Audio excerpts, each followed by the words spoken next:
In some languages, hope and wish are used the same. But in English, they are different. We use them in different situations.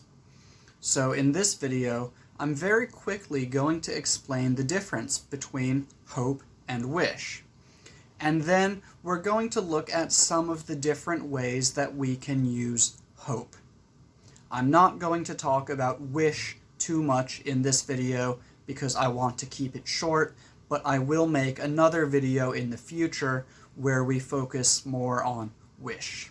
The basic difference between hope and wish is that when we hope something, we truly believe that it can happen.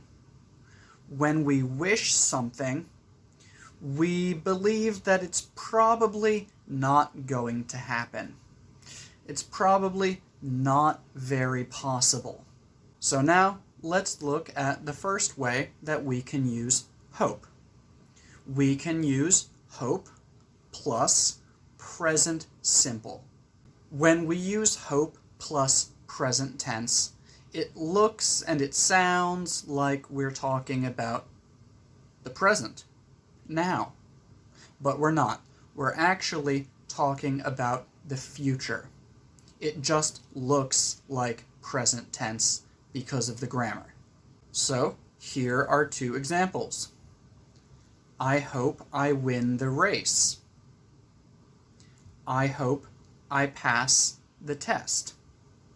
In both of these situations, I use the present form of the verb, but I'm thinking about the future.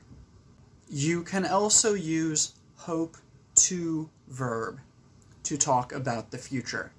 But when you use hope to verb, you are focusing on yourself and your goals for the future. For example, I hope to win the race. I hope to pass the test.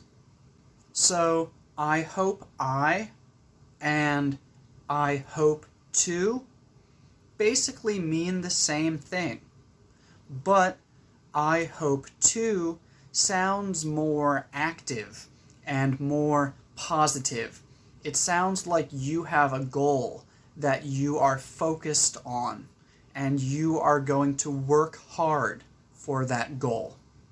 When you just say, I hope I, it sounds like, yeah, I want that to happen, but maybe I'm not going to do anything about it. I will just see if I'm lucky.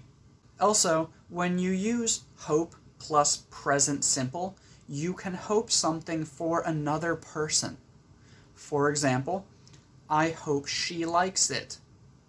I hope you have fun. We can't do this with hope to verb. We can only do this with hope plus present simple.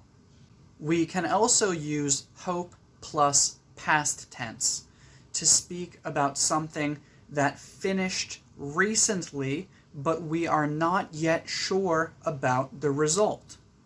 For example, I hope you had fun. You finished doing that thing recently, and you haven't told me yet if you had fun.